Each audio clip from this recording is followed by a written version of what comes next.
It's just no fair. The Coastal Carolina Fair had to nix this year's festivities. Here to share more on the difficult decision and what's in store for the future is Lieutenant Governor Glenn McConnell, president of the Coastal Carolina Fair. Thank you so much for joining us, sir. It's good to see you. I'm delighted to be with you. Thank you for y'all's interest. You know, we love the Coastal Carolina Fair. It is a staple of low country life year after year after year, and for it to be canceled like this is truly heartbreaking for a lot of people. So maybe you could tell us a little bit more about how and when you came to the conclusion that this is just something that had to be done. Well, the Coastal Carolina Fair is one of the largest volunteer fairs in America. So we have about 240 volunteers. First of all, we got to be concerned about their health out here. Secondly, we have to also be concerned about our employees. We also need to be concerned about our exhibitors, the carnival, and the general public that comes to the fair. And so we looked at all of those things, and we looked at steps that we could take to comply with CDC requirements, social distancing, controlling the number of people in the exhibit halls. And no matter what we spent and what we did, we came to the conclusion that the product that we would deliver would not be what the Low Country was used to in a fair of this magnitude.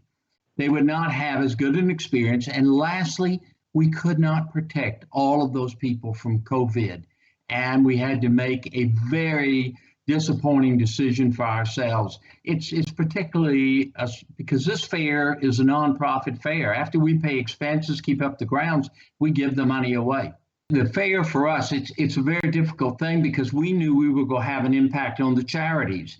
We've given out this past year in community service funds and to the Exchange Club of Charleston to distribute almost $350,000 from the last fair. And so these charities that we support, we won't have the money next year to do it because we're not going to have a fair. And we've run through the decision that we should do it for this year because we had a good fair last year. But for next year, we won't have the funds. We've got to keep these grounds up and we've got to get back. We've already been in touch with the carnival, the amusement company, Amusements of America by the Vivonas. They have been a wonderful partner with this Coastal Carolina Fair. They bring in one of the biggest mobile midways in America to Charleston. This is a major fair, and it's going to be even bigger because when we come back in 2021, we're going to come back with more than we've ever had before. The fair is a survivor, so it will be coming back next year, and you say bigger and better than ever. And I'm sure a lot of the charities will understand that you got to get back on your feet first before you can start helping everyone else. So what is the projection for next year? Are we thinking same time as it normally would be put on? At the same time slot, we've already signed an extension of our contract with Amusements of America to provide the midway. We've talked with a lot of our vendors that coming back. The McElveen Automobile Group, they are our premier sponsor. Home Telephone has joined us here with improvements that they're making on Wi-Fi and things. We will have 1 gigabyte of service on these grounds, which is going to be phenomenal.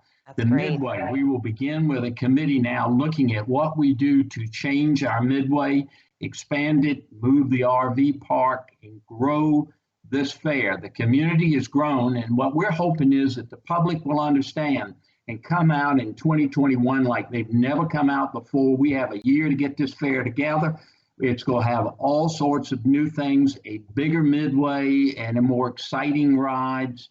That's exciting. It's what we've got to do to come back. Bull riding, though. We love the bull riding. We did that last year. The bull riding will be here. That's one of our most popular things. It's 4 nights of that, and that will continue to occur.